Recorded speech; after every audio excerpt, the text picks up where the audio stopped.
Chers membres d'Église et chers amis, bonjour.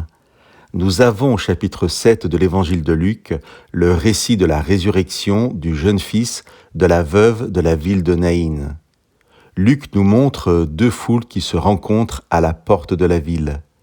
Le cortège funéraire qui en sort pour l'inhumation et Jésus et ses disciples qui arrivent devant cette ville. Ce miracle de la résurrection est l'un des rares où Jésus a l'initiative, où il ne répond pas à une demande formulée. J'aimerais vous lire les versets 12 à 15 de ce chapitre 7 de Luc. Lorsque Jésus s'approcha de la porte de la ville, on portait en terre un mort, fils unique de sa mère, qui était veuve. Et il y avait avec elle une importante foule de la ville. Le Seigneur la vit, il fut ému par elle et lui dit « Ne pleure pas ». Il s'approcha et toucha le cercueil. Ceux qui le portaient s'arrêtèrent. Il dit « Jeune homme, je te l'ordonne, réveille-toi ».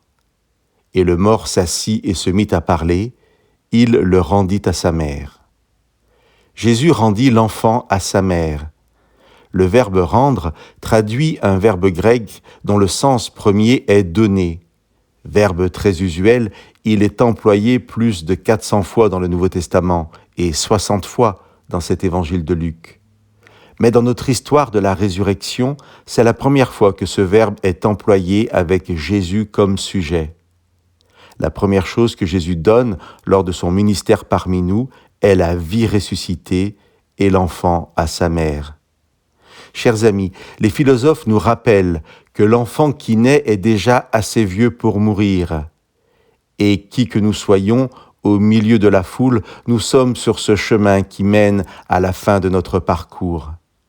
Mais Jésus a décidé de faire le chemin en sens inverse.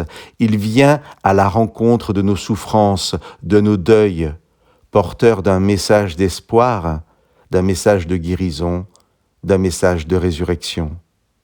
Comme dans le récit de Luc, où il touche le cercueil et ceux qui le portent s'arrêtent, Jésus vient à nous toucher nos cœurs meurtris.